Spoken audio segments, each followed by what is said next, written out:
everybody, it's Casey Williams. I almost always have a test car at my disposal, so to rent a car is a very rare experience for me. But this week I needed to. I needed to rent a vehicle, I needed to drive about 10 hours on the interstate, needed to be comfortable, get good gas mileage, and not be all that expensive. And it turns out I picked the best vehicle. Well, that's not true. I didn't pick the vehicle, my daughter did. I was going to get a Chevy Malibu to do something really boring. But she said, nah, she said, why don't you go try that Nissan Rogue sitting over there? So that's what I did. The 2024 Nissan Rogue SV. Let's go have a look at it. And this Rogue mostly is what you would expect of a rental car. But I'm going to show you in a minute, there is something very, very special about it. On the outside, it's silver. It's handsome. This is the SV package, which is one of the lower end packages. But it's got the chrome grille and it looks all right. The headlamps, LEDs, I think they're in there somewhere. Kind of cool. Come around to the side, 18-inch black wheels. Yeah, it's got alloy wheels, so it's not totally bargain basement. It's not like it's hubcaps. It's got the black trim instead of the chrome trim. But I think it looks nice. If I bought this vehicle and it was my own vehicle, I wouldn't be ashamed to drive it. I like it a lot. I think it looks really nice. Come around the back. Like the styling, like the tail lamps they wrap in kind of Nissan style with the matte finish on the silver and the logos and all the badging. And again, I think it looks all right for what it is. It's got a power hatch. Again, I had a lot of luggage this week. I was traveling. No problems at all getting the bags in here. If I need to get bigger stuff in, back seats fold down, and pretty useful. But once I got to my destination, I had my coworkers. I had to take them out to dinner. We went out to lunch. I had to go run errands and pick up office supplies and all kinds of stuff. And there was actually quite a bit of space in here. I mean, I would sit back here. I'd ride cross country back here. Absolutely. You know, you get 3 in here in a pinch if you absolutely had to. Again, just run to dinner and back, from the hotel. But I like it back here. And most people are going to buy the Rogues because they have kids.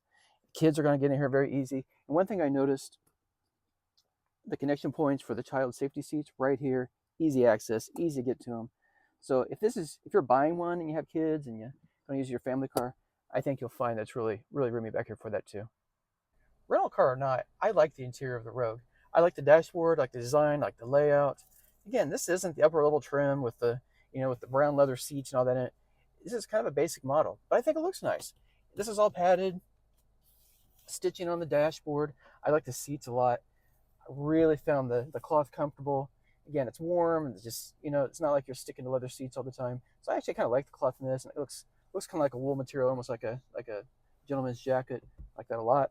This one has power lumbar support. So again, on a long drive, just nice, pop your back out, very comfortable.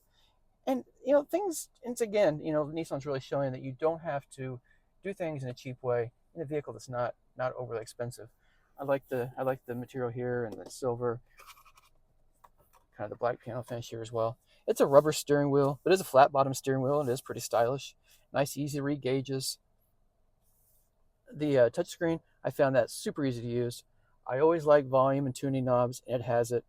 Devices connect via USB, but it does have Apple CarPlay, Android Auto, and it does have USB-C ports.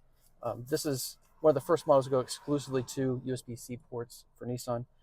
These you can connect to the system. There's actually 2 power ports back here too for the rear seat passengers. But a lot of utility. Some other things that this has, again, it's not an upper level sound system. It's a 6-speaker system, but it sounds all right. Once the device is connected and adjusted to the bass, it sounds just fine. This has some nice safety systems on it as well. It's got forward collision alert, automatic emergency braking, lane keep assist, rear cross path detection with auto brake, the kind of things you would expect to have keep yourself and your family safe. But this does also have Nissan's Pro Pilot Assist. You press this button and you have to keep your hands on the steering wheel, but it does pretty much everything else out on the highway. The next generation of this system will be out in 2025, and it will be a hands-off system. I didn't rent the Rogue to be fancy. I rented the Rogue because I thought it'd be efficient and cheap to drive, and it mostly was. But I also rented it because I knew I was going to drive a long distance, and I wanted it to be comfortable on the highway, and it was that teel. The Rogue has a 4-wheel independent suspension. Steering, I think the steering's a little bit light. I kind of sometimes refer to Nissan as Tupperware cars. They feel very well made, but they feel kind of light and a little bit hollow. This one doesn't too bad. It's all right. But driving down the highway, it's quiet, solid. I like the seats. They're supportive with the lumbar. So it's really a nice drive out on the road. But the thing that's going to surprise you that I like the most is the engine. And when you hear about it, you're going to wonder why I like it so much. So let me tell you the specs first. It's a 1.5 liter turbocharged 3-cylinder engine. And you're thinking, how is he getting so excited about that? First of all, I'm driving a silver Nissan that I'm getting excited about. And now I'm talking about a 3-cylinder engine. But this isn't any normal 3-cylinder engine. So let me tell you about the specs first. It produces 201 horsepower, 225 pound-feet of torque, gets 30 miles per gallon in the city and 37 on the highway, and it's not a hybrid. So it's really a pleasant vehicle to drive. It has a continuously variable transmission, which I don't love, but with the turbo, it's really a nice combination. But that's not all about this. That's not even what gets me excited about it. The engine is incredibly sophisticated.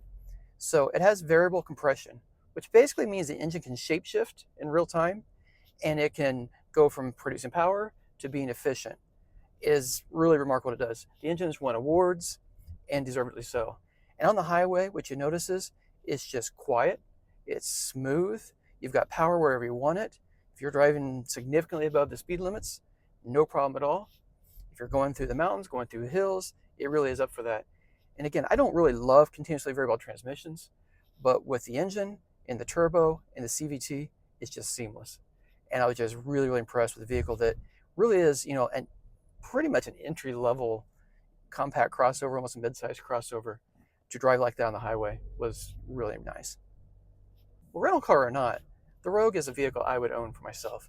I really like it. I think it's well made. It's pleasant to look at. The interior is comfortable, and the powertrain is fantastic. Again, you don't need leather seats. You don't need heated leather seats. You don't need all this crap.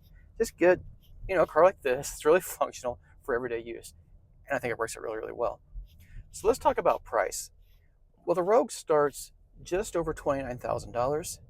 This one, as equipped, dual zone automatic climate control, the works, $32,330. Well, next week on another fun car, and until then, storm forward.